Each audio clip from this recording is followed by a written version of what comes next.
सहारा प्रणाम। मैं हूं उपेंद्र राय। हस्तक्षेप के स्पेशल एडिशन में आप सभी का स्वागत है। आज हमारे साथ हैं एक ऐसी शख्सियत जो दिल्ली के मुख्यमंत्री अरविंद केजरीवाल के सबसे करीबी और सरकार में नंबर 2 की हैसियत रखते हैं। उन्होंने एक पत्रकार से लेकर दिल्ली के उप मुख्यमंत्री तक का सफर तय किया है। शिक्षा मंत्री के रूप में शानदार काम से उन्होंने अपनी अलग पहचान बनाई है। दिल्ली के सरकारी स्कूलों के हालात सुधारने और शिक्षा का स्तर ऊपर उठाने का श्रेय उनको जाता है। इसके लिए राष्ट्रपति ने उन्हें 2019 का champions of the change award से सम्मानित भी किया था। उन्होंने पत्रकार के तौर पर न्यूज़ चैनल्स और ऑल इंडिया रेडियो में काम किया है। इसके बाद उन्होंने पब्लिक कॉज रिसर्च फाउंडेशन नाम से एक एनजीओ की शुरुआत की। अन्ना आंदोलन में सक्रिय भागीदारी के बाद उन्होंने अरविंद केजरीवाल के साथ मिलकर दिल्ली में आम आदमी पार्टी का गठन भी किया।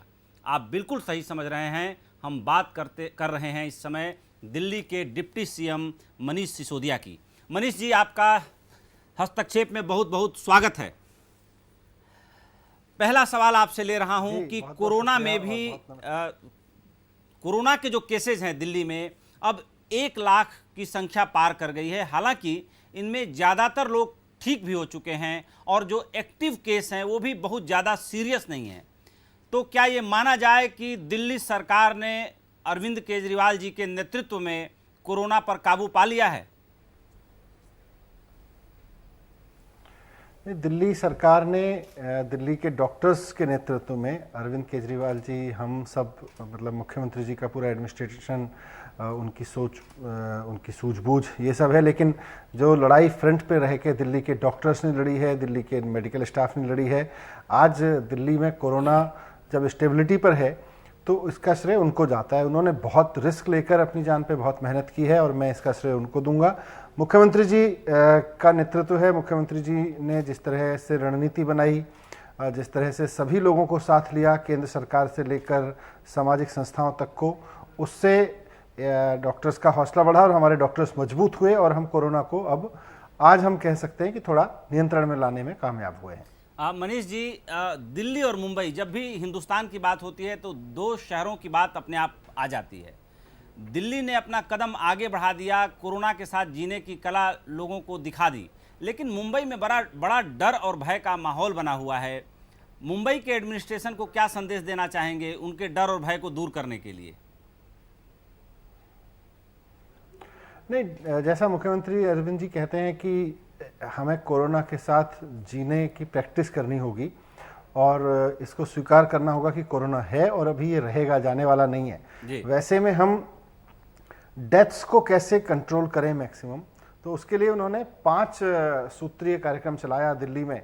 और मुंबई में हमसे पहले केसेस बढ़ने शुरू हुए थे तो मुंबई के बहुत सारी चीज़ों को देख के हमने अपने आप को इम्प्रोवाइज़ किया दिल्ली के सिस्टम को, और वहाँ से हमें बहुत सारी चीज़ें समझने को मिली।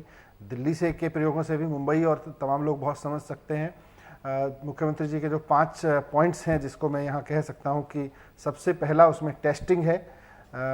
हम देश में सबसे ज़्यादा टेस्टिंग इस वक्त कर रहे हैं, 20 से 25 हज़ार टेस्ट रोज़ाना हो रहे हैं। इसके अलावा आइसोलेशन है, इसमें होम आइसोलेशन बहुत महत्वपूर्ण है। इसके अलावा प्लाज्मा थेरेपी है, सर्विलेंस है। तो इस तरह से हर चीज़ को लेके मुख्यमंत्री जी ने पूरी रणनीति बनाई हुई है और इसमें केंद्र सरकार, राज्य सरकार और सामाजिक संस्थाएं सबको वो साथ लेके चल रहे हैं, जिसकी वजह से आज हम सारे एफर्ट, सारे रिसोर्सेज मिला के इसमें झोंक के इसको रोकने में कामयाब हुए हैं।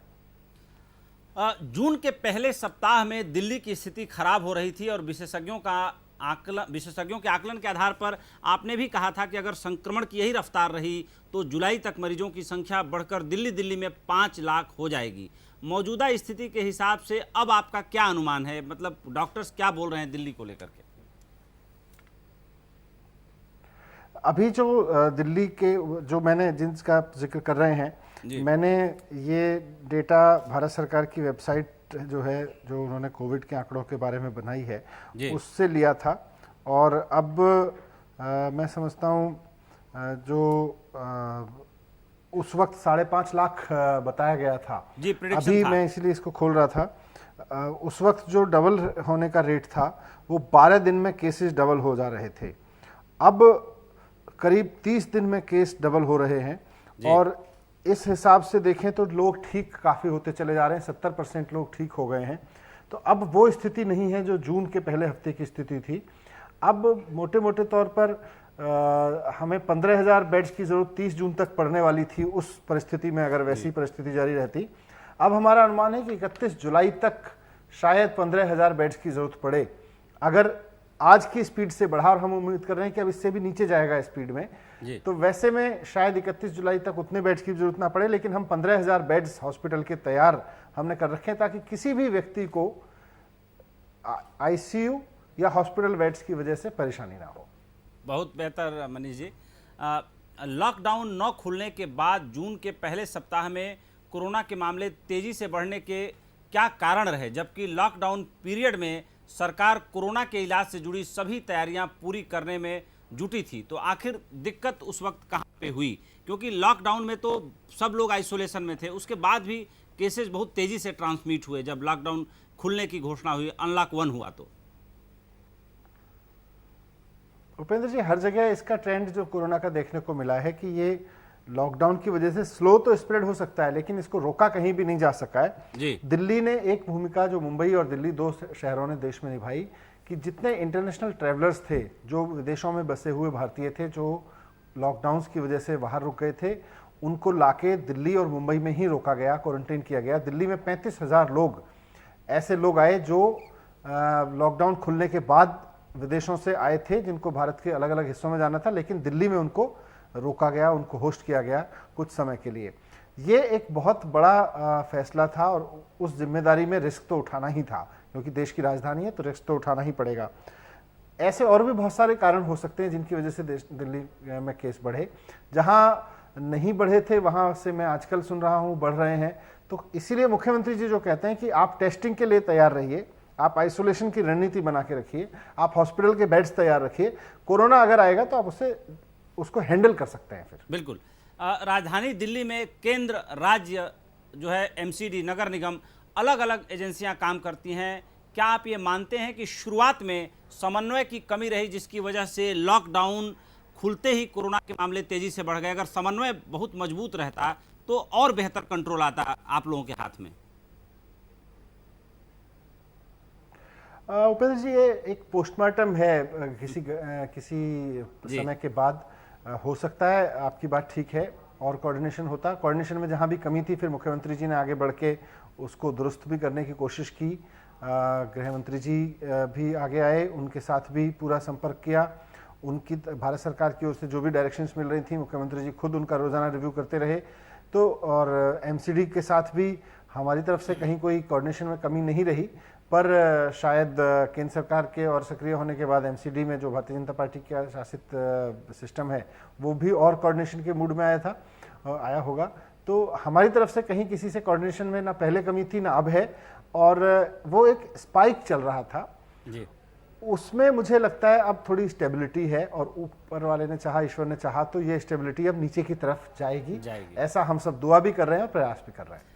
मनीष जी, आमतौर पर देखने में रहा है कि केंद्र के साथ आप लोगों का सैद्धांतिक टकराव बहुत रहा, और कई बार वो टकराव बहुत ज़्यादा बढ़ जाता था, मीडिया के लोग उसमें बहुत ज़्यादा रस लेने लगते थे। लेकिन इस वक्त बहुत ज़्यादा आप लोगों ने संतुलन रखा है, और गृह मंत्री जी के साथ जिस तरीके से दिल्ली सरकार का समन्वय दिखा, बैठकें हुई, चीज़ें हुई, तो ये समन्वय के पीछे आधार क्या रहा?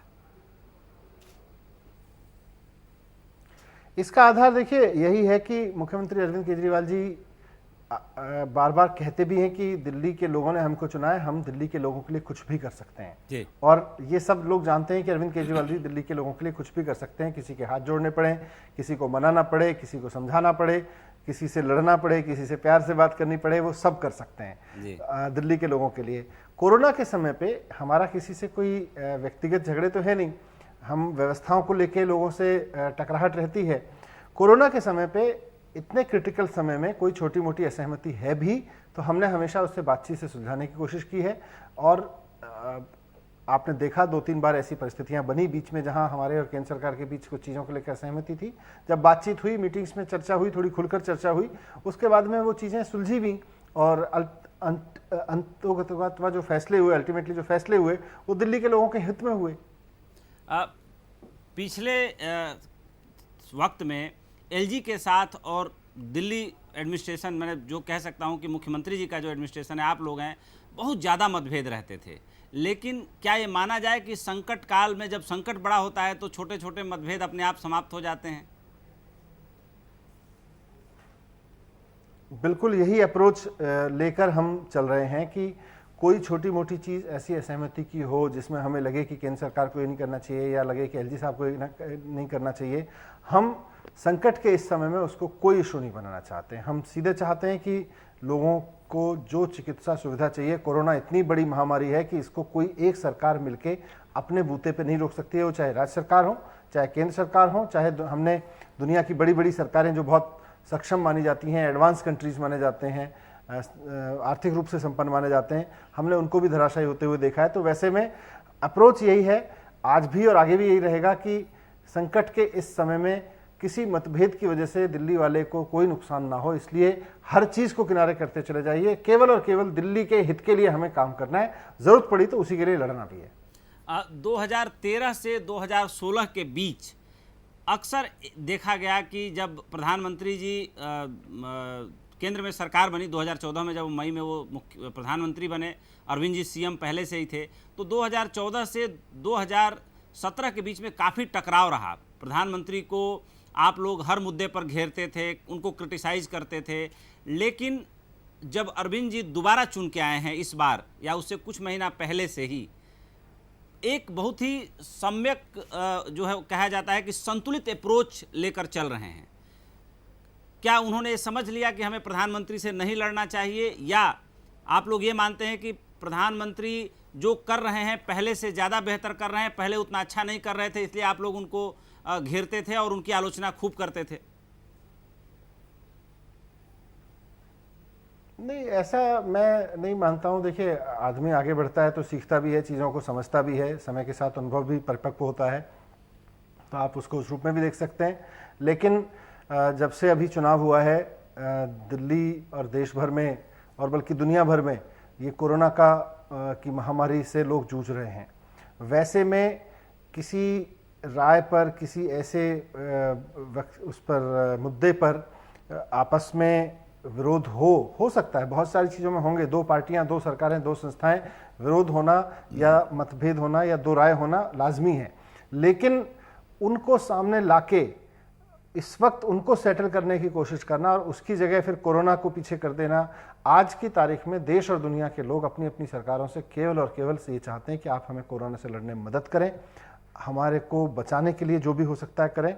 दिल्ली सरकार मुख्यमंत्री जी के नेतृत्व में पूरी तरह से कमिट होकर ये काम कर रही है कि इसलिए मैंने आपको पीछे अभी बोला कि मुख्यमंत्री जी दिल्ली वालों के लिए कुछ भी कर सकते हैं। इस वक्त सबसे अहम उनको लगता है कि किसी भी रूप में दिल्ली वालों की जान बचाना बहुत ज़रूरी है, कोरोना पर नियंत्रण पर लाना बहुत ज़रूरी है, और उनकी उस मेहनत के नतीजे दिख रहे हैं। इस बात को अब सारे लोग मान रहे हैं कि इस अप्रोच से सारी सरकारें, सारी संस्थाएं साथ आके दिल्ली में लड़ रही हैं, ये बहुत बड़ी बात है। आप लोग अपने अधिकारों की लड़ाई लेकर के सुप्रीम कोर्ट गए और सुप्रीम कोर्ट ने बहुत हद तक आप लोगों की बात सुनकर एक उचित फैसला दिया जिसका आपकी सरकार ने स्वागत भी किया था। आप लोगों को सुप्रीम कोर्ट क्यों जाना पड़ा था, उसके पीछे क्या वजहें थीं, और सुप्रीम कोर्ट जाने के बाद जो निर्णय आया आप लोगों को उससे कितनी मदद मिल रही है एडमिनिस्ट्रेशन चलाने में? वो बहुत महत्वपूर्ण है जो आपने बोला कि अरविंद जी के जो 2016 की लड़ाइयाँ थी वो अब नहीं लड़ते हुए दिखते हैं, तो वजह उसकी वही सुप्रीम कोर्ट का फैसला उसमें जड़ में है कि 2018 से पहले चारों तरफ ये सिस्टम बना रखा था कि हर फाइल, हर मंजूरी, हर काम, सीसीटीवी लगवाने तो, हॉस्पिटल में बेड बढ़ाने तो, मोहल्ला क्लिनिक खोलने तो, स्कूल, सब चीज़ें इन्होंने ऑर्डर कर रखा था, एलजी साहब के पास तक जाती थी, जिसमें फिर एलजी साहब की तरफ से जाहिर है एक पॉलिटिकल डिसीजन होता था और उसमें टांग अड़ाई जाती थी या रोका जाता था, तो उसको लेकर लड़ाई झगड़े होते थे। सुप्रीम कोर्ट के फैसले के बाद, माननीय अदालत के फैसले के बाद में ये परिस्थितियां बदल गई। उन्होंने साफ कहा भाई दिल्ली की चुनी हुई सरकार अपने अधिकार क्षेत्र के मामलों में फैसला लेने के लिए सक्षम है। उसके बाद से फिर फाइलें जानी बंद हो गई, फाइलें जानी बंद हो गई तो लड़ाई झगड़े भी बंद हो गए। वो लाजमी था। लड़ाई झगड़े इसी चीज़ के लिए करते थे। वो हम कहते थे सीसीटीवी लगाने, वो कह रहे नहीं लगाने देंगे। हम कहते थे हॉस्पिटल बनाने, मोहल्ला क्लिनिक बनाने, वो कहते हैं कि इसमें तो फलाना फलाना फलाना वजह से भी रोक के रखेंगे। तो इन्हीं पे लड़ाई झगड़े होते थे। आज जब हम दिल्ली के लिए लड़ रहे हैं, कोरोना से लड़ रहे हैं, तो हमारा मानना है कि जैसा बोला अभी मैंने कि कोई भी सरकार अपने दम पे कोरोना से लड़ने में सक्षम नहीं हो पाएगी। सबको साथ आना पड़ेगा, समाज को भी साथ आना पड़ेगा, व्यक्तियों को साथ आना पड़ेगा, सारी सरकारों को साथ आना पड़ेगा, तभी हम इससे लड़ सकते हैं। और दिल्ली में ये मॉडल सफल होता दिख रहा है। बिल्कुल। सरकार अस्पतालों और कोविड केयर सेंटर में कोरोना मरीजों के लिए बेड तो बढ़ा रही है, मगर अस्पतालों के सामने सबसे बड़ी समस्या डॉक्टर्स व नर्सिंग स्टाफ की कमी है। इस कमी को कैसे दूर करने की दिशा में आप लोग प्रयास कर रहे हैं, या जहां कमी हो जाती है उसको कैसे मैनेज कर रहे हैं आप लोग? इसमें जो हमारा मॉडल है, इसमें बेड्स को बढ़ाने का दिल्ली में, वो इसलिए सफल हो पाया क्योंकि मुख्यमंत्री जी ने सभी मेडिकल अधिकारियों को ये पावर दे दी है, नीचे हर एक हॉस्पिटल के इंचार्ज को, कि आप सरकार के सिस्टम का इंतजार मत करिए कि सरकार का सिस्टम चलेगा, फिर वो एम्प्लॉयज़ को लेके आएगा, भर्ती प्रक्रिया करेगा, उसमें तो वर्ष लग जाता है। आपको जितने लोग चाहिए, आप वॉक इन इंटरव्यू करिए, आप छोटा मोटा कोई ऐड निकालना है ऐड निकालिए, लेकिन आप अपने संपर्कों से संपर्क करिए, लोग ले आइए। हमने अपने अपने हॉस्पिटल के इंचार्जेस को एम्पावर किया है। उसकी वजह से अभी हॉस्पिटल्स में किसी तरह का इस तरह की कोई परेशानी नहीं है। आगे आएगी। हमारे बहुत सारे सीनियर डॉक्टर्स, हमारे यहाँ के मेडिकल प्रिंसिपल्स, वीसीज, सब ने मिलके एक अच्छी तैयारी की है कि और किन किन रिसोर्सेज से मेडिकल स्टाफ आ सकता है। जैसा आपने जिक्र किया, छतरपुर में जो सेंटर बना है, मेडिकल सेंटर 10,000 बेड के लिए, वहाँ पर 1,000 बेड के लिए अभी मेडिकल स्टाफ आईटीबीपी की ओर से, केंद्र सरकार की ओर से उपलब्ध कराया गया है। हमारा एक कॉमनवेल्थ में सेंटर बना है, एक एलएनजेपी के सामने सेंटर बना है, वहाँ पर वॉलंटरी संस्था डॉक्टर्स फॉर यू की तरफ से मेडिकल स्टाफ उपलब्ध कराया जा रहा है। तो समाज के अलग अलग जो एलिमेंट्स हैं, चाहे वो सामाजिक संस्थाएं हैं, केंद्र सरकार की संस्थाएं हैं, सबसे हम मदद मांग रहे हैं और सब को मुख्यमंत्री जी खुद बात कर करके मदद मांग रहे हैं और मिल रही है। बिल्कुल। लॉकडाउन के दौरान प्रवासी मजदूरों की घर वापसी और पलायन बड़ी समस्या रही थी। अब प्रवासी मजदूर फिर से दिल्ली वापस आ रहे हैं। उनको रोजगार और काम उपलब्ध कराने के लिए दिल्ली सरकार ने क्या रणनीति बनाई है और किस तरह से बनाई है? दिल्ली का अपना एक कैरेक्टर है रोजगार को लेके, व्यापार को लेके, ट्रेड को लेके। जैसे जैसे अनलॉक हो रहा है दिल्ली, वैसे वैसे यहाँ पटरी पर जिंदगी लौटेगी, तो काम बढ़ेगा लोगों का और लोगों को कामगारों की ज़रूरत पड़ेगी, व्यापारियों को कामगारों की ज़रूरत पड़ेगी, दुकानों को कामगारों की ज़रूरत पड़ेगी। तो हमारी कोशिश यही है कि दिल्ली का व्यापार, दिल्ली का जो ट्रेड है, वो पटरी पर लौट आए, दिल्ली में कामकाज पटरी पर लौट आए। अपने आप जो कामकाज पटरी पर लौटेगा तो लोगों को, काम करने वालों की, अपनी टीम की, अपने कलीग की ज़रूरत पड़ेगी ही पड़ेगी, और वो अपने आप फिर उनकी ज़िंदगी भी पटरी पर आएगी। कई लोग हमसे लगातार ये पूछते रहते हैं कि आखिर में रात्रि 10 बजे से 5 बजे कर्फ्यू लगाने का क्या पर्पज है? रात में 10 बजे तो अपने आप कर्फ्यू जैसा सिचुएशन हो जाता है। ऐसे वक्त में जो रेस्टोरेंट्स हैं या जो रेस्टोरेंट ओनर्स हैं, उनका धंधा बहुत बुरी तरह से प्रभावित हो रहा है। अगर इसको समाप्त कर दिया जाए तो बहुत सारे लोगों को काम पर लौटने की आज़ादी मिल जाएगी, उनका काम मिल जाएगा और थोड़ा सा दिल्ली सरकार को भी बड़ा फायदा होगा। ऐसा क्यों नहीं हो रहा है?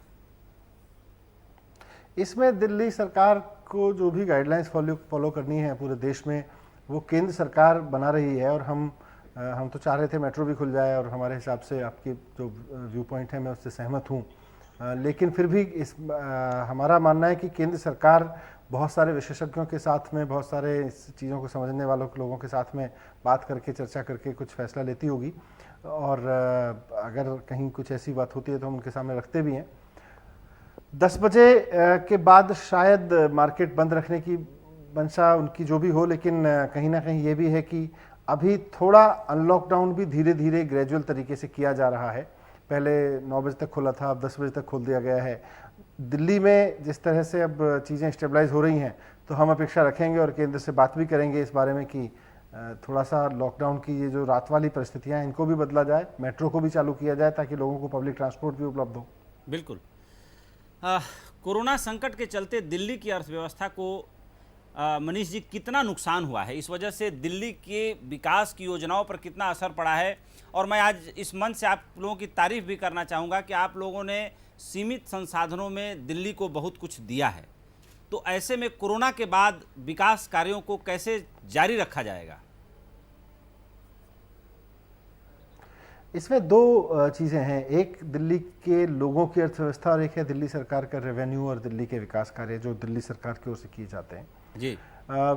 लोगों की अपनी ज़िंदगी की अर्थव्यवस्था बहुत ख़राब हुई है। एक कनॉट प्लेस, नेहरू प्लेस या करोल बाग में काम करने वाला व्यापारी ये मान रहा है कि अभी सेल उसकी 10% से 20% ही रही है पिछले वर्ष के जून महीने जुलाई महीनों के मुकाबले।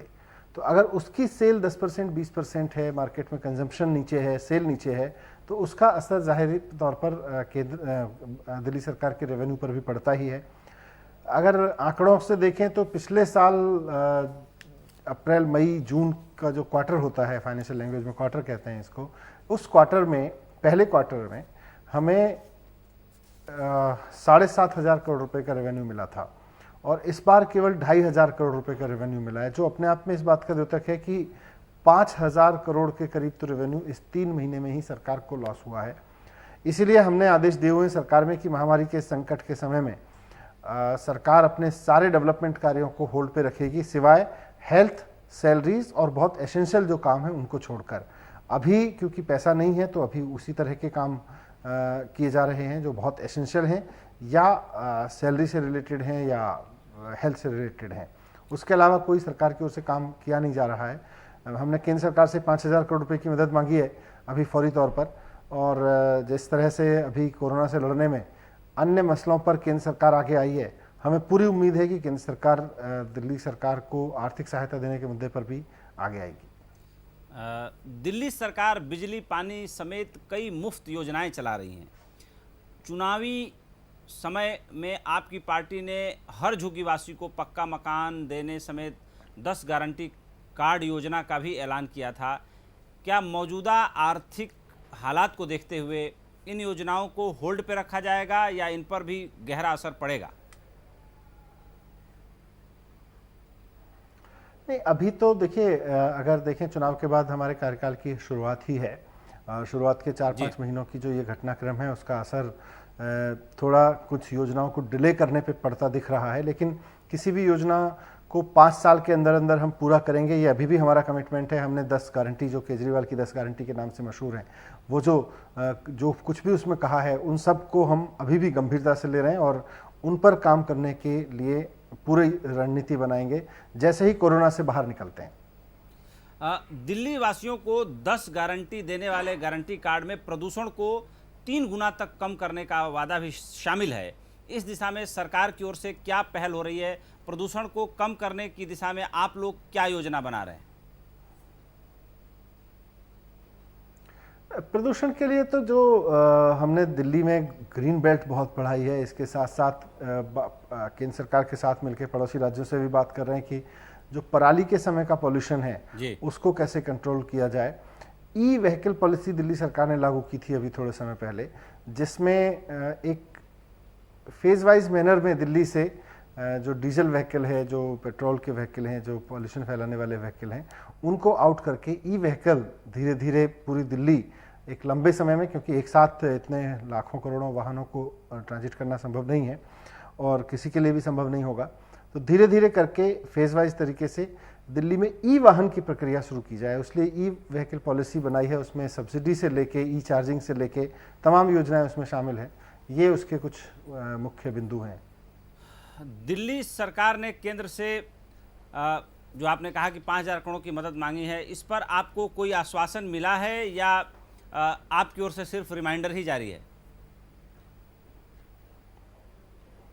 अभी तो ऐसा कोई आश्वासन नहीं मिला, लेकिन मुझे पूरी उम्मीद है। मतलब उनके पास कोई ऐसा कारण नहीं है, क्योंकि अगर वो आगे बढ़ के केंद्र दिल्ली के मामले में कोरोना से लड़ने में भी मदद कर रहे हैं तो फिर उसमें भी करेंगे ही, क्यों नहीं करेंगे। ऐसा कहा जा रहा है कि कोरोना संकट में आर्थिक मुश्किलों का असर मेट्रो फेज 4 की योजना पर भी पड़ सकता है। मेट्रो पिछले 3 महीने से बंद है, क्या कहना चाहेंगे आप? मेट्रो बंद है, उसका भी नुकसान होगा क्योंकि लोग यूज़ करते हैं मेट्रो, तो उसका किराया भी आता है, रेवेन्यू भी आता है, कर्मचारियों की तनख्वाह और बहुत सारे एक्सपेंडिचर तो मेट्रो को उठाने ही पड़ रहे हैं। और अब आने वाले समय में जो योजनाएं थीं उसमें सरकारी फंडिंग की कमी तो रहेगी, तो थोड़ा बहुत असर पड़ सकता है। लेकिन हमारी कोशिश, जैसे ही स्थितियाँ थोड़ी सामान्य होती हैं, कोशिश यही रहेगी कि इकोनॉमिक सेक्टर को बढ़ावा दिया जाए, और इकोनॉमिक सेक्टर बढ़ेगा, दिल्ली फलेगी फूलेगी तो टैक्स भी आएगा। बिल्कुल। क्योंकि आपको याद होगा 2015 में दिल्ली का जो टैक्स था वो 30,000 करोड़ का होता था, जो बजट था। 2020 तक आते आते वो बजट, 2019 का बजट जो था वो 60,000 करोड़ रुपए डबल हो गया था। तो उस बात, वो इसलिए हुआ क्योंकि मुख्यमंत्री जी का एक दूरदर्शी नेतृत्व रहता है और ईमानदारी की सरकार चलती है। तो 5 साल में हमें उम्मीद है कि इन सब चीज़ों से निपट लेंगे और आर्थिक प्रगति भी होगी, शहर की डेवलपमेंट के कार्य भी होंगे। दिल्ली की मेहनत, दिल्ली वालों की मेहनत और दिल्ली वालों के कमिटमेंट पर हमें पूरा भरोसा है। उस सबको आगे लेके चलेंगे तो दिल्ली खड़ी होगी। ये थोड़ा सा अभी टेम्परेरी फेज है जो सारी दुनिया में आया हुआ है, दिल्ली भी उसका शिकार है। अभी तो हम सबको इससे निकलना है पहले। मनीष जी, दिल्ली में जो शिक्षा का स्तर आपने सुधारा और जो सरकारी स्कूलों से लोग नाक भौं सिकोड़ लेते थे, जो भी मिडिल क्लास के लोग होते थे, अपने बच्चों को कॉन्वेंट इधर उधर भेजने के जुगाड़ में लगे रहते थे, बड़ी कोशिशें करते थे। मुझे भी आपके कई बनाए स्कूलों को देखने का मौका मिला। वाकई मैं ये कह सकता हूँ सहारा न्यूज़ नेटवर्क के इस मंच से कि किसी कॉन्वेंट स्कूल से आपने ज़्यादा अच्छा अपना स्कूल बना के दिखाया है। मनीष जी, कैसे संभव हो पाया और कितनी मुश्किलों का सामना किया आपने दिल्ली में शिक्षा के स्तर को सुधारने में, इंफ्रास्ट्रक्चर को डेवलप करने में, एक माहौल क्रिएट करने में और अध्यापकों और टीचरों के अंदर ये भरोसा पैदा करने में कि हम कर सकते हैं, वी कैन? अध्यापकों और टीचर्स पर सबसे पहले तो खुद भरोसा किया जी। हमने उनको कहा कि भाई जितना आप शिक्षा को जानते हो उतना हम नहीं जानते हैं। मुझे याद है 2015 में जब सरकार बनी थी उसके तुरंत बाद मुख्यमंत्री जी ने दिल्ली के सरकारी स्कूलों के सारे प्रिंसिपल्स के साथ में त्यागराज स्टेडियम में एक मीटिंग की थी जी। और उसमें उन्होंने यही कहा था, भाई हमको ये अपेक्षा है, हमसे जनता को ये अपेक्षा है कि हम सरकारी स्कूलों को आगे बढ़ाएं, उनको इम्प्रूव करें, उनको वहाँ शिक्षा का स्तर सुधारें। ये काम हमारे प्रिंसिपल्स को करना है। इस काम को करने के लिए प्रिंसिपल्स को सरकार से क्या चाहिए वो आप हमें बताइए और खुल के बताइए। आप अभी तक की परंपराओं में क्या नहीं मिल रहा, क्या मिलना था चाहिए था, वो सोच के बताइए, आउट ऑफ द बॉक्स सोच के बताइए। तो हमारे बहुत सारे प्रिंसिपल्स ने बहुत सुझाव दिए उस वक्त मुख्यमंत्री जी को। वो पहला इंटरवेंशन था भरोसा कायम करने का, और इस जैसे बहुत इंटरवेंशन हुए। जब प्रिंसिपल्स की तरफ से बहुत सारे सुझाव आए तो मुख्यमंत्री जी ने आदेश दिया कि भाई इनको पूरा करने के लिए जितना भी बजट की ज़रूरत है वो बजट लगाया जाए। तो जब बजट हम बनाने बैठे तो पहले ही बजट में 25% एजुकेशन पर खर्च किया गया। ये अपने आप में एक रिकॉर्ड था। बिल्कुल। पहले 12% दिल्ली में खर्च होता था, लगभग 25% खर्च हुआ, ऑलमोस्ट डबल से ज़्यादा बजट हो गया। तब से लेके पिछले 5 साल में दिल्ली सरकार का एजुकेशन बजट, कुल बजट का हर साल करीब 25-26% रहता है। तो एक सरकार की प्राथमिकता में एजुकेशन को लाना बहुत इंपॉर्टेंट कदम था। वो बजट के लिए भी मुख्यमंत्री खुद रिव्यू हर हफ्ते सारी योजनाओं का करते थे। तो मुख्यमंत्री की सरकार की योजनाओं में एजुकेशन को प्राथमिकता पे लाना ये सबसे टफ डिसीजन होता है किसी भी पॉलिटिक्स में, जो यहाँ दिखाई दिया और किया, उसके नतीजे आए 5 साल में। बिल्कुल। दिल्ली सरकार का कहना है कि टेस्ट, आइसोलेशन, प्लाज्मा सर्वेलेंस के सहारे हम कोरोना की लड़ाई जीत जाएंगे, जैसा आपने पहले भी कहा। लेकिन मन में एक सवाल सबके उठ रहा है, बार बार ये सवाल उठ रहा है कि आखिर ये लड़ाई कितनी लंबी चलेगी, इससे कब इस बला से मुक्ति मिलेगी। इस बारे में कोई डॉक्टरों की सोची समझी रणनीति या कोई प्लानिंग कि ये वक्त आते आते जो है कर्व एकदम फ्लैटन हो जाएगा और चिंता की कोई बात नहीं, ये स्थिति कब तक आ सकती है, क्या अनुमान है? अभी देखिए, समय का अनुमान लगाना तो बहुत मुश्किल है क्योंकि अलग अलग देशों में कोरोना के अलग अलग अनुभव सामने आए हैं। दिल्ली देश में भी अलग अलग राज्यों में अलग अलग अनुभव सामने आए हैं उसके उठने और उसके नीचे आने को लेकर, और नीचे आके भी कई जगह ऊपर उठा है। इसलिए हम बिल्कुल सुनिश्चित होकर बैठने की बात नहीं कर रहे, हम बिल्कुल हाथ पे हाथ रख के बैठने की बात नहीं कर रहे। लेकिन ये जो 5 फॉर्मूला हैं मुख्यमंत्री जी के, इसमें टेस्टिंग और आइसोलेशन सबसे इम्पॉर्टेंट है, हॉस्पिटल में बेड बढ़ाना, प्लाज्मा, सब ये सब इम्पॉर्टेंट चीज़ें हैं। इसको जितना हम ठीक से इम्प्लीमेंट कर देंगे उतना इसके फ्लैट को कंट्रोल, इसके कर्व को कंट्रोल किया जा सकता है जी। और दिल्ली में ये होता हुआ दिख रहा है। कितना समय लगेगा कि हम कह सकें कोरोना से मुक्त हुए, ये तो अब समय बताएगा, क्योंकि मुख्यमंत्री जी भी बार बार कहते हैं कि कोरोना के साथ जीना सीखना पड़ेगा। वैक्सीन अभी हाल फिलहाल में आती हुई नहीं दिख रही, दवाइयाँ कोई ऐसी आती नहीं दिख रही। हेपेटाइटिस सी और एड्स जैसी बीमारियों के लिए भी अभी कोई वैक्सीन नहीं आई है। इतना समय हो गया इन बीमारियों को आए हुए, तो कोरोना की वैक्सीन कब आएगी कहना मुश्किल है, कोई दवाई इसकी बन पाएगी कहना मुश्किल है। लेकिन अगर हम इसको समझ लें, इसके स्प्रेड को समझ लें, तो शायद इसको कंट्रोल किया जा सकता है, इसके स्प्रेड को, और इसके साथ जिया जा सकता है जैसे हम एड्स या हेपेटाइटिस सी जैसी बीमारियों के साथ आज समाज में जी रहे हैं। बिल्कुल। दिल्ली में कोरोना वायरस के संक्रमण की रोकथाम के लिए कंटेनमेंट जोन के घरों में डोर टू डोर सर्वे किया जा रहा है। सीरोलॉजिकल सर्वे भी हो रहे हैं। इसके जरिए ये जानने की कोशिश हो रही है कि लोगों में कोरोना से लड़ने के लिए एंटीबॉडीज बन रही हैं या नहीं। इससे सरकार को कितना फ़ायदा मिलेगा अगर ये सारी जानकारी या डेटा सरकार के पास आ जाता है तो। और एंटीबॉडीज़ को टेस्ट करने का अभी सरकार ने कौन सा मैकेनिज़्म अख्तियार किया है, क्योंकि कुछ डॉक्टरों का कहना है कि जो एंटीबॉडीज़ टेस्ट करने का जो फुल प्रूफ मैकेनिज़्म होना चाहिए वो अभी सफिशिएंटली अपने पास नहीं है। नहीं, एंटीबॉडीज का टेस्ट की पूरी मशीनरी है, उपलब्ध है जी। और सरकार उसको यूज़ कर रही है। हम ये समझते हैं कि अभी जो सीरोलॉजिकल टेस्ट हुआ है इसकी 10 से मुझे लगता है 5 एक दिन में अब तो रिपोर्ट आ जानी चाहिए। इससे ये समझ में आएगा कि 15 दिन पहले लगभग कितनी आबादी को कोरोना हो चुका था। ये एक सैंपल सर्वे है। दूसरा, कंटेनमेंट जोन में हम आज कितने लोगों को कोरोना है, आज जब टेस्टिंग करते हैं तो उससे वो समझ में आता है डोर टू डोर से। तो इन दोनों चीज़ों को मिलाकर हम बनाते हैं अपनी रणनीति कि आगे आने वाले समय में कितने बेड्स की और ज़रूरत पड़ सकती है, कितने लोग बिना बेड के, कितने लोग बिना सूचना दिए, बिना रडार पे आए ठीक हो गए, सरकार के रडार में टेस्टिंग से कितने लोग जान पाए, कितने लोगों के बारे में पता चल पाया, पर बिना टेस्टिंग के भी बहुत लोगों को कोरोना हुआ होगा और ठीक हो गया होगा। सीरोलॉजिकल टेस्टिंग से ये पता चलता है। बिल्कुल। दिल्ली में टेस्ट रिपोर्ट आने में देरी की वजह से भी मरीजों की मौत के मामले बढ़े हैं, ये बात कहीं कहीं सुनने को मिली है।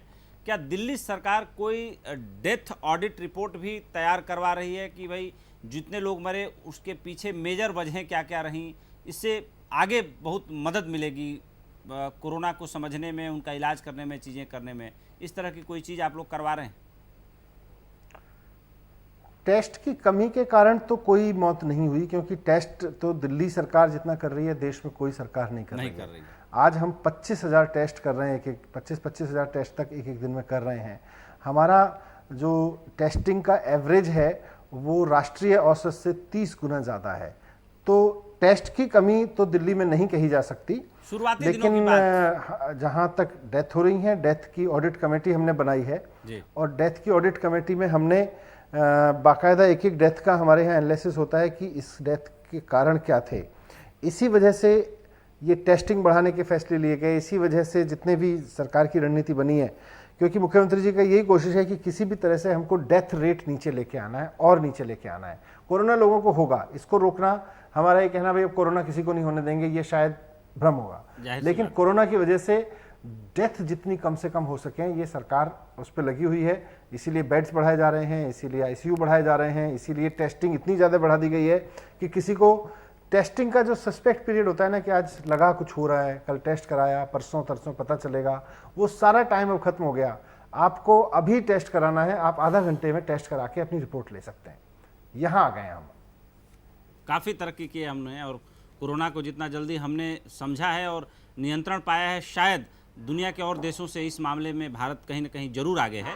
कोरोना संकट के बीच बच्चों की पढ़ाई के लिए आपकी सरकार ऑनलाइन शिक्षा पर फोकस कर रही है। आपने हाल ही में लीड यानी learning through E resources made accessible for Delhi portal launch किया है। इसमें पहली से 12वीं कक्षा तक के स्टूडेंट्स के लिए लगभग 10,000 से ज़्यादा कोर्स मटेरियल और शिक्षण सामग्री उपलब्ध है। इसके बारे में आप हमारे दर्शकों को थोड़ा ब्रीफली बताएं। उपेंद्र जी, पिछले 5 साल में जैसा आपने भी जिक्र किया, हमारे यहाँ एजुकेशन में काफ़ी काम हुआ। जी तो दिल्ली के बहुत सारे पेरेंट्स, बच्चे, टीचर्स उस सारे मटेरियल को देखना चाहते हैं, प्राइवेट स्कूलों के लोग देखना चाहते हैं क्या मटेरियल डेवलप किया गया। देश भर से हमारे पास भी डिमांड्स आती हैं कि भाई आपने जो मटेरियल किया, डेवलप किया, आपने जो सामग्री बनाई वो हमें उपलब्ध हो सकती है क्या। तो हमने उसको पोर्टल पे डाल दिया है। वो देश का कोई भी पेरेंट, कोई भी शिक्षक, कोई भी स्टूडेंट अगर उस सामग्री को देखना चाहता है तो दिल्ली सरकार के लीड पोर्टल पर जाकर, जो कि भारत सरकार की दीक्षा से संबद्ध है, उस पर जाकर ये देख सकता है। तो उसका फ़ायदा ये होगा कि किसी भी व्यक्ति को सामग्री, क्योंकि हमारे टीचर्स ने तैयार की है, उसको दिल्ली सरकार द्वारा तैयार सामग्री उपलब्ध रहेगी। दिल्ली में सरकारी स्कूलों को, जैसा मैंने पहले भी कहा, मॉडल स्कूल बनाने में आपने बहुत कठिन परिश्रम किया है, आपने, मुख्यमंत्री जी ने। ये बताइए कि क्या लग रहा है, स्कूलों को कब तक खोला जा सकेगा एक अनुमान के मुताबिक, क्योंकि 31 जुलाई तक अभी भी शिक्षण संस्थानों को केंद्र सरकार की गाइडलाइन के हिसाब से बंद रखा गया है। तो कुछ एक मोटा मोटा अनुमान कि अब जो है एक समय आएगा जब एक कम ज़्यादा करके अभी कहना मुश्किल है, अभी कहना मुश्किल है। सबसे पहले देखिए, स्कूल कॉलेज सबसे ज़्यादा सेंसिटिव जगह हैं जहां अलग अलग परिवारों से बच्चे आएंगे, टीचर्स आएंगे, बिल्कुल वो रहेंगे। अब क्लास में बच्चों को इतना आइसोलेशन के अनुशासन में रखना इतना आसान काम भी नहीं है, और फिर बच्चे ही किस बात के अगर वो इतने अनुशासित हो गए तो वैसे में रिस्क ज़्यादा है। इसलिए सरकार कोई रिस्क नहीं लेना चाहती है। हमने केंद्र सरकार के डिसाइड करने से पहले ही ये डिसाइड कर दिया था कि 31 जुलाई तक तो बंद रहेंगे। अब अगर 31 जुलाई तक चीज़ें नियंत्रण में रहती हैं तो अगस्त में स्कूल खोलने पर विचार हो सकता है, लेकिन अभी कहना मुश्किल है। ये जुलाई के अंतिम सप्ताह में ही इस बारे में कुछ निर्णय लिया जाना चाहिए, क्योंकि अभी कोरोना का आंकड़ा किस तरफ जाएगा अभी कुछ कहना मुश्किल है। पर स्टेबिलिटी दिख रही है, इसलिए अगस्त के बारे में मैं कह सकता हूं कि एक विचार हो सकता है। मनीष जी, एक आखिरी सवाल, चूंकि इंटरव्यू के हम आखिरी चरण में हैं, आखिरी सवाल कि दिल्ली सरकार इतना इफेक्टिव तरीके से काम कर रही है, 25,000 के आसपास आपने बताया टेस्टिंग हो जा रही है, डोर टू डोर लोगों को संपर्क करके उनके एंटीबॉडीज टेस्ट का भी एक अभियान चलाया जा रहा है। ये जो मैन पावर मैनेजमेंट है, इसको आप लोगों ने कैसे किया और कैसे लोगों के अंदर ये हौसला भरा कि भाई कोरोना के टाइम में भी आप जो है एक जिम्मेदारी की जगह पर हैं और आपको अपनी जिम्मेदारी निभानी है, क्योंकि लोगों में बहुत ज़्यादा डर आ गया था और जाहिर सी बात है इतना बड़ा अभियान चलाने के लिए बहुत ज़्यादा मैन पावर आप लोगों को लगाना पड़ा होगा। ये कैसे संभव हो पाया, इसके पीछे का मैकेनिज्म क्या रहा? मैन पावर भी लगाना पड़ा है, मैन पावर भी लगाना पड़ा है, साथ साथ जो हमारे डॉक्टर्स हैं, अधिकारीगण हैं, सब मेहनत से काम कर रहे हैं। मुख्यमंत्री जी एक अच्छे कैप्टन की तरह से सबका उत्साह बढ़ाते रहते हैं। बीच बीच में उनकी रिव्यू मीटिंग्स होती हैं लगातार। हर एक सेक्टर के लोगों से रोज़ाना किसी न किसी रूप में टेक्नोलॉजी का इस्तेमाल करते हुए मुख्यमंत्री जी बात करके उनका उत्साहवर्धन करते हैं। खुद फील्ड में जाते हैं। डॉक्टर्स का ये उत्साह है कि हम अपने मुख्यमंत्री को अगर अपने हॉस्पिटल में बताएंगे, बुलाएंगे तो वो आते हैं। तो इन सब से उत्साह बढ़ता है। जब टीम का कैप्टन फील्ड में खड़े होके खुद लीड कर रहा होता है तो बाकी सब लोगों का भी उत्साह बढ़ता है। दूसरा, मुख्यमंत्री जी ने एक अलग चीज़, एक इम्पॉर्टेंट चीज़ ये की है कि कोई भी व्यक्ति अगर कोरोना से डरता है, उसके मन में सबसे पहला डर होता है कि मेरे परिवार का क्या होगा अगर मैंने इस समय रिस्क लिया तो। डर लाजमी है बिल्कुल, लेकिन एक कॉन्फिडेंस बनाना, उसके परिवार को फौरी राहत देने के लिए सरकार ने ये कहा हुआ है कि भाई अगर आपको कुछ होता है तो 1 करोड़ रुपए की राशि सरकार की ओर से दी जाएगी परिवार को। साथ साथ जो हमारे स्टाफ, मेडिकल स्टाफ जो कोरोना की ड्यूटी पर है, उनको अच्छे होटल्स में रुकाना, ताकि वो अपने घर से दूर रह के हॉस्पिटल की विभिन्न परिस्थितियों में काम जब कर रहे हैं तो उनको लगे कि सरकार उनकी चिंता कर रही है। तो ये ऐसे छोटे छोटे कई स्टेप्स हैं जिनको मिला के एक दिल्ली में पूरी दिल्ली सरकार एक टीम के रूप में काम कर रही है और वर्तमान में ये मॉडल दिल्ली का सफल होता दिख रहा है। मनीष जी, देश का पहला प्लाज्मा बैंक आप लोगों ने क्रिएट किया और प्लाज्मा थेरेपी का जो आइडिया भी है आप लोगों ने ही ICMR को दिया था और वो काम कर गया। कितनी बड़ी सफलता इसे मानते हैं और प्लाज्मा बैंक कैसे काम कर रहा है? प्लाज्मा बैंक ठीक काम कर रहा है। अभी तो शुरुआती लोगों की थोड़ी हिच है उनके अंदर, डोनेशन देने से लोग कम आगे आ रहे हैं, लेकिन जैसे जैसे आगे आ रहे हैं प्लाज्मा डोनेशन देने के बाद वो खुद प्रमाण बन के जा रहे हैं, भाई मैंने प्लाज्मा डोनेट कर दिया, मुझे कोई दिक्कत नहीं है, तो तुम भी डोनेट करके दूसरों की जान बचा लो। वो अब धीरे धीरे पब्लिसिटी हो रही है। जो लोग प्लाज्मा डोनेट करके जा रहे हैं वो खुद इस बात का प्रमाण है कि कहीं कोई प्रॉब्लम नहीं है। अभी तक तो सिर्फ डॉक्टर्स के कहने पे था कि भाई डॉक्टर्स कह रहे हैं, मुख्यमंत्री कह रहे हैं कि नहीं नहीं कोई नुकसान नहीं है, आप दीजिए। अब वो लोग जो खुद डोनेट करके जा रहे हैं वो खुद फील कर रहे हैं कि यार ये तो अच्छा है, ये तो मैंने दे दिया, डोनेशन कर दिया, आप तो दोबारा कर लो अगर करना है तो वो जो कॉन्फिडेंस है वो अब धीरे धीरे बन रहा है लोगों का, और रोजाना हमारे यहाँ डोनर्स की संख्या बढ़ रही है। मनीष जी, सहारा न्यूज़ नेटवर्क से बातचीत करने के लिए आपने वक्त निकाला, इसके लिए दिल की गहराइयों से आपका धन्यवाद करता हूं। तो दर्शकों, आपने देखा दिल्ली के मुख्यमंत्री मनीष सिसोदिया जी को, जो अपने जीवन में सादा जीवन उच्च विचार की मिसाल हैं, और दिल्ली सरकार जिस तरीके से एक ईमानदार सरकार के रूप में अपना काम कर रही है, अपने कामों को अंजाम दे रही है, उसमें दिल्ली के मुख्यमंत्री अरविंद केजरीवाल के साथ आप बराबर साए की तरह उनके साथ रहकर काम करते हैं, उनको सहयोग करते हैं। और ख़ास तौर से शिक्षा जगत में मनीष सिसोदिया ने जो काम किया है उसके लिए उन्हें हमेशा दिल्ली के शिक्षा जगत को सुधारने के लिए याद किया जाएगा। हस्तक्षेप के स्पेशल एडिशन में हमें दीजिए इजाज़त। हम फिर हाजिर हो रहे हैं एक नया स्पेशल एडिशन लेकर। धन्यवाद, सहारा, प्रणाम।